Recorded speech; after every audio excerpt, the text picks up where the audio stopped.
bad reputation, and it isn't just talk.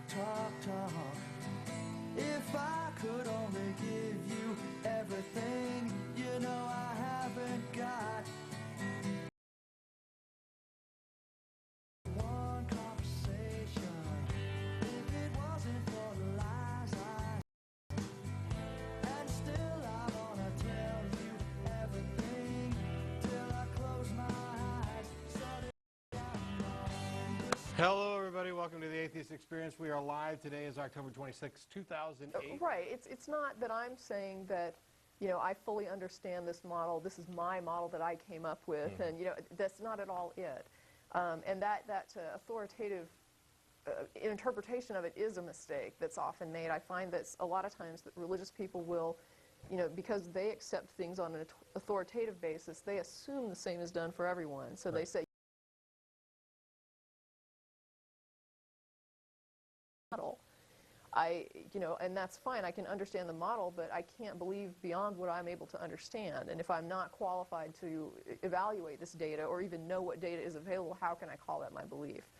But to go on with this, so that part of that was about the idea that I get people who say, this is what I believe, and then they send me a link to an article someone else wrote. And they don't give any sort of extrapolation about how that relates to what they think about it. So it's almost as though they're handing it to me and saying, you know, what Joe Smith wrote, that's what I believe. And my response to that often is that if I ask them questions, they send me another link. So if I question somebody about their belief and they can't respond to it, if you can't explain it, if you can't understand it, if you can't dialogue about it, I don't know on what level you're saying this is what you believe, because it seems to me you barely understand it, if at all. So if I assert something is what I believe, there really is very little reason I can see to hand someone a link to what someone else wrote as representing my belief. But if I do such a thing, I at least owe some input about why I'm linking beyond I'd like this other guy to answer for me and explain to you what I believe. That is absurd.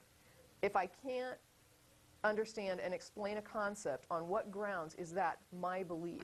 Well, in some cases, and I'll go ahead and play theist advocate for a second.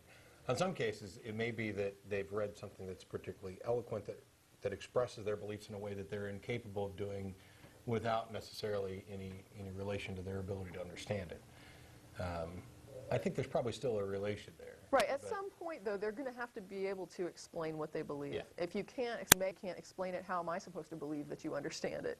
Yeah. So, you know, for me to make any kind of a judgment about whether or not you're capable of believing a thing, I have to evaluate how capable you are of understanding what you're even saying you believe. And if you don't seem to be able to understand it and to communicate it, then I have no reason to accept that you understand it well enough to call it your belief. And this translates also into the people who would during a discussion, when you say, well, why do you believe that? And then they just quote a Bible verse. Right.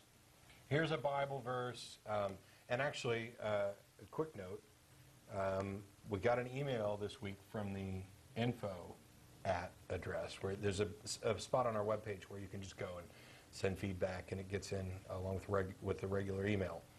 The title of the email was John 3:16, and the entire text of the email was the quote of John 3:16. That's it.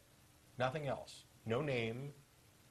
No commentary, no exposition on their take, just John 3:16. For God so loved the world, He gave His only begotten Son, that whosoever shall live, believed in Him shall not die, but have everlasting life. That was it. That's all it said. And while normally I probably would have ignored that, I actually sent back a reply that some people would probably think is rude, but I think the nature of the initial post was kind of rude. I agree. And I sent back and I said, you know, I'm curious, what was going on in your head when you sent this? Right. Did you think that we'd just never heard that verse before? Did you think that this one particular verse was going to be all someone needed to say, oh, what was I thinking? Here I am, an atheist, and God sent His only Son to die for. Oh, why? Why didn't I realize that? I don't, you know, as somebody, do you not realize that the majority of the people in the ACA are former Christians, some rather serious about it, some who have spent a great deal of time studying and even on rare occasions lecturing about the Bible. I mean, I realize you probably, the person who sent it in probably doesn't know squat about us. But holy crap, to just send in a verse with nothing else. Right. Reputation, and it isn't just talk.